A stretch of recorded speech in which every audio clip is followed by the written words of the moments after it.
things around that area. And the GSMA has selected IMTC to do the interoperability testing for voice over LTE. This means that companies that would like to come and test their products for the voice over LTE, for LTE networks that require IMS, can do that within the IMTC, and this is backed by the GSMA, the standardization organization today that deals with the specification of voice over LTE. In the next two slides, I've grouped up the list of companies that are currently working with voice over LTE. So you can see here a long list of operators.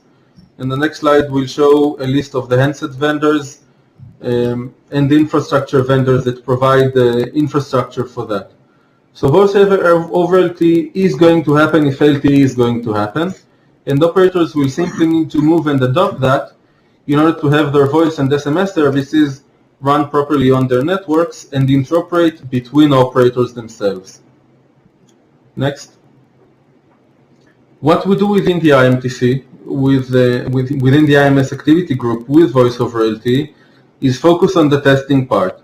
We're currently in the process of writing a test specification. We have weekly conference calls that deal specifically with adding test cases to the document of what should be tested for voice over LTE. And we plan to have 3 to 4 face-to-face events every year.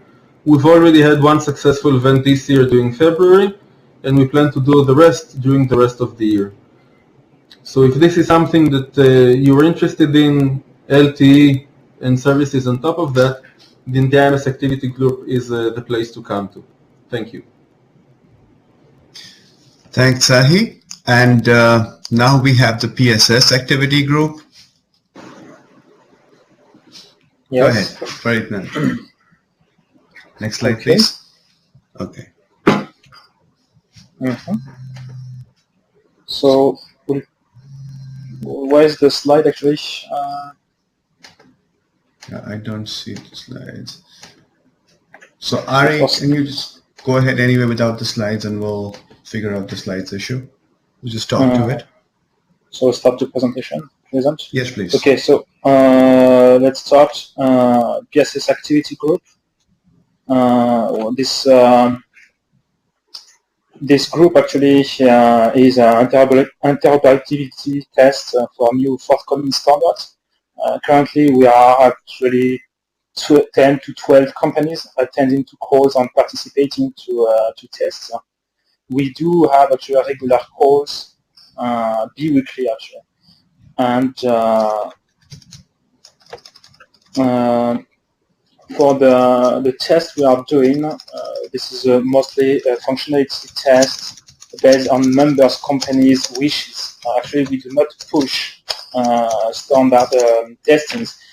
We do regular polls inside the members' groups and see what members want to test. And depending on the testing results, we do the testings and schedule the different events to do the test.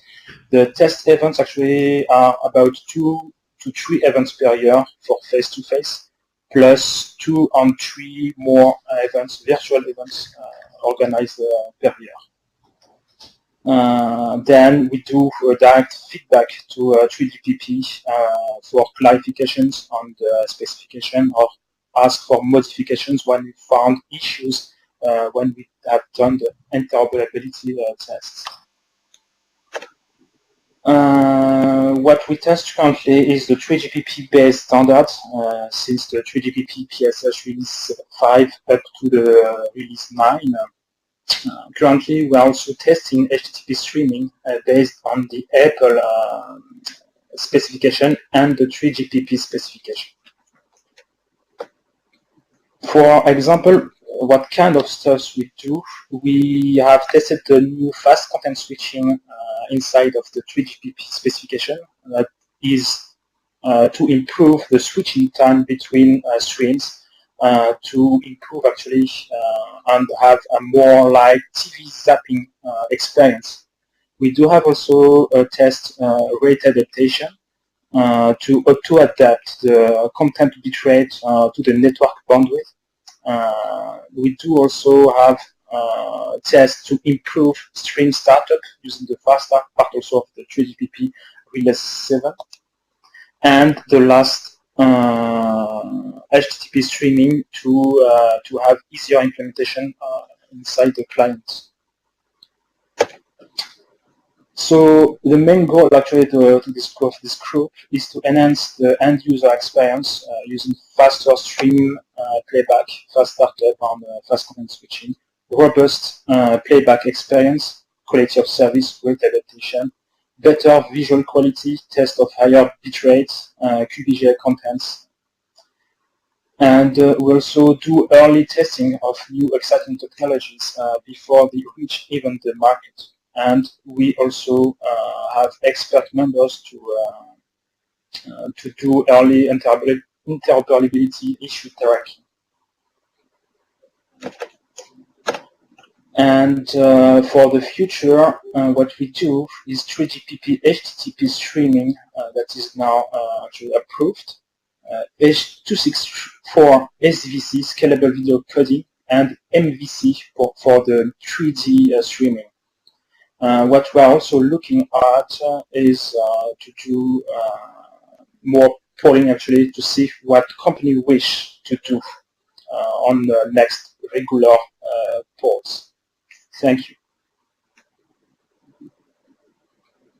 Thank you, Farid and Ari. Ari, do you have any comments on top of what Farid said? I think thanks, Farid. I think that you covered pretty well what we do. Perhaps just the detail that I think that we have 24 members at the moment, including client and server companies, let's say 50-50, but that's the overall number of participants we have, all members.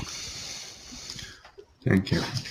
So for the viewers, as you heard, there are we covered some of the activity groups. These are not, this isn't the full list of activity groups. We covered 3 activity groups in the mobility space, PSS, 3G, and voice over LTE, which is 4G, to give you an idea of how IMTC covers the full spectrum of mobility. On the video conferencing side and the more traditional wireline communication side, we have the telepresence activity group, which Allyn and Stephen Bosco, who are the co-chairs.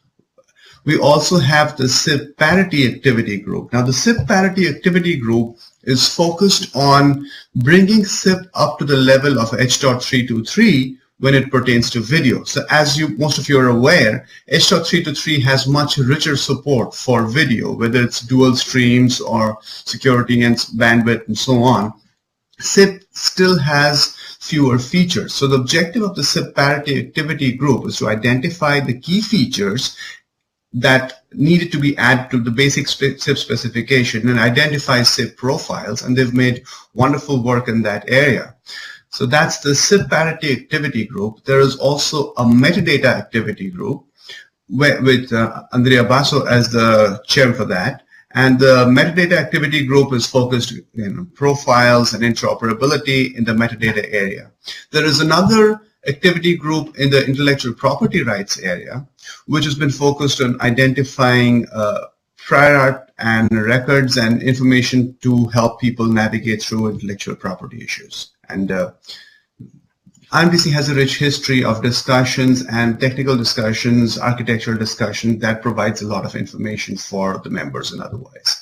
So we do have a full spectrum of activity groups covering a variety of areas. So now that you've heard a little bit about the activity groups, I'd like to open this up to more of an open discussion and ask the AG chairs, where do you see the value of these activity groups? What's the biggest value that you think the activity groups bring to the members? Tsahi, Stephen, Albert? This is Tsahi. I think that the main theme is the fact that if you are developing a product in the space or the technology that we deal with within the IMTC, then the IMTC is the best place to come and learn with others that are dealing with the same technologies, and make sure that you interoperate well and see exactly what others are doing. In a place where In other places, the companies that come to the IMTC compete, but here they actually collaborate to make sure that they have their products running and available on the market.